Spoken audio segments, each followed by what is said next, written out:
Hello my friends and welcome to my channel where I talk about my favorite genre of games, Metroidvanias. We all know the characteristics of a Metroidvania, the interconnected map, the backtracking, the platforming, and the ability gating. When we hear a Metroidvania game, we know what to expect, but there are a few games out there that, even though they hit all these marks, give you a unique spin to the Metroidvania genre. So today I'm going to be talking about 5 of these unique Metroidvanias that you probably haven't played, and one bonus game that might scratch that Metroidvania itch.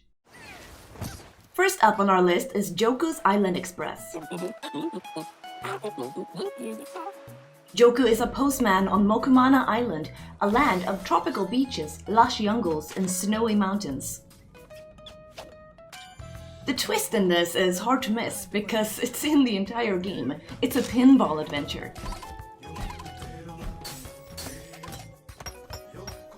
There are no standard upgrades like double jump or wall jump here. Instead, you can find abilities like the vacuum and the noisemaker.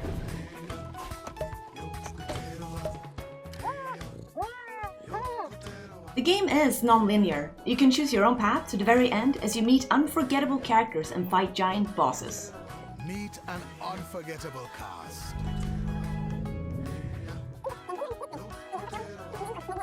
Experience amazing abilities.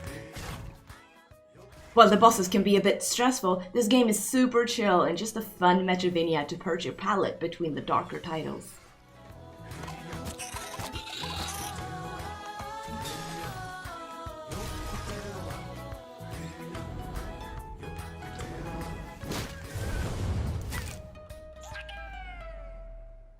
Next up is one of my all-time favorite Metroidvanias, and it was such a surprise because I normally don't go for games like it. Monster Sanctuary is perfectly described in 2 words, Pokemon Metroidvania.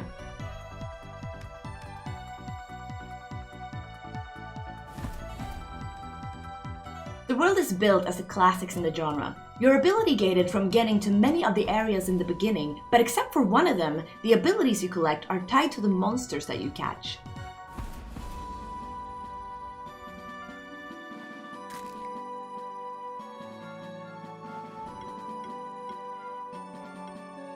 There are 101 monsters and you have a chance to catch them after beating them in a classic turn-based battle. They grant you abilities like levitate, swim, break walls, and activate orbs of different elements. This is one of those games where you think you've found it all and stuff just keep coming at you. There's so much more to this game than meets the eye, and at least 50 hours of content.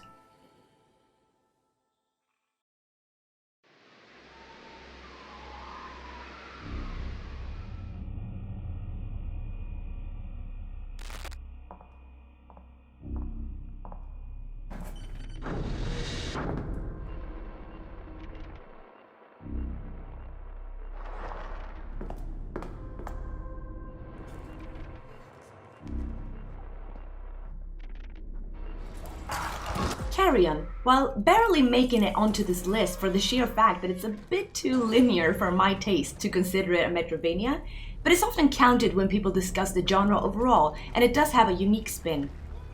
You see, in Carrion, you are the antagonist.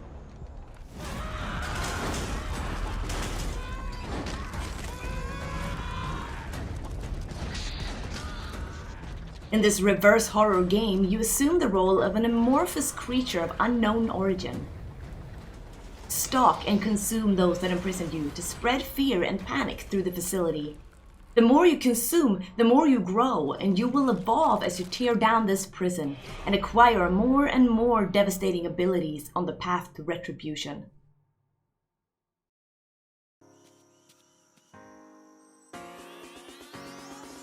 Songbird Symphony is a pixel art Metroidvania where you play as a little orphan birdie Burb.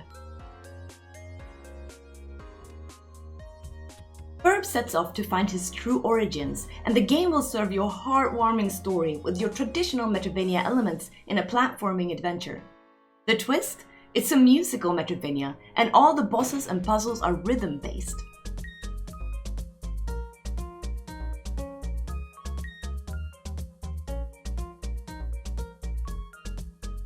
The rhythm puzzle starts off fairly easy, but by the end, they can be very hectic.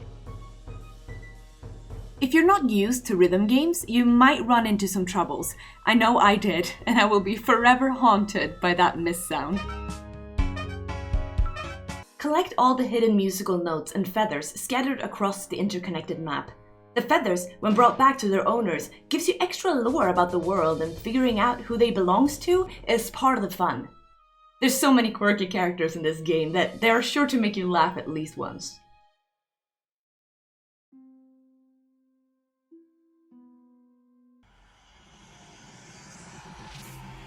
Dandara's unique twist has everything to do with movement.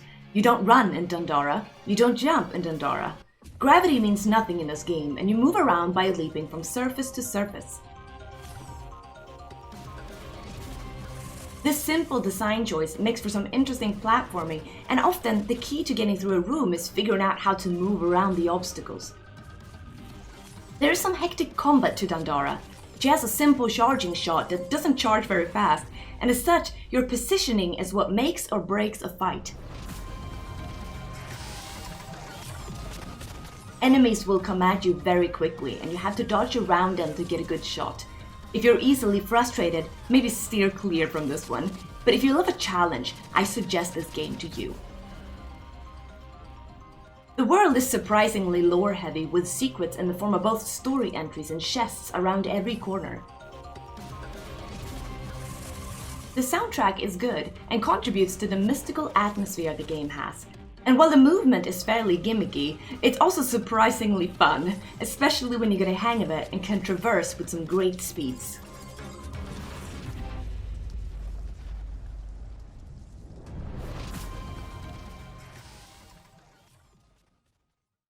And now we get to the bonus game on this list, and I call it a bonus because it's actually not described or tagged as a Metroidvania, but if you're into more explorative Metroidvanias with less combat, I think this one will scratch your itch. And I often see people discuss if this might be a Metroidvania light, if that's a thing. I'm talking about Spiritfarer.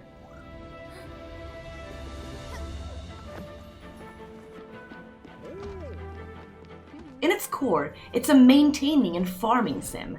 You play as Stella. She's a Spiritfarer taking care of spirits until they're ready to say their final goodbyes. You house them on your ship and farm, craft, and fulfill their needs with different quests. The more spirits you collect, the bigger the boat you need, and as such, the crafting is almost never-ending.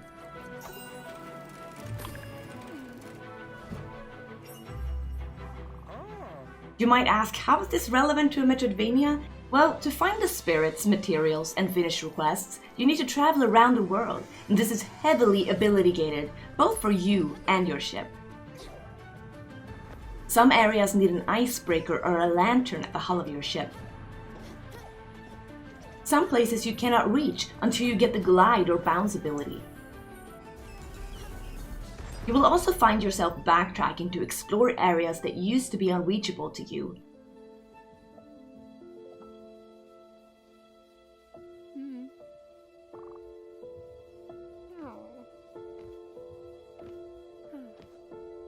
I've seen even the manliest men cry to this game, so prepare for some great storytelling as well.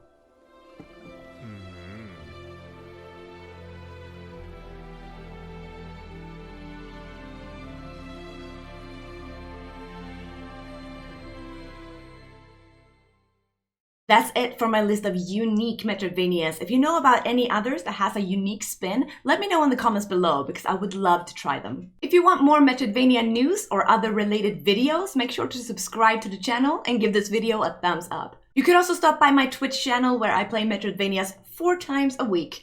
That's it from me. Bye everyone.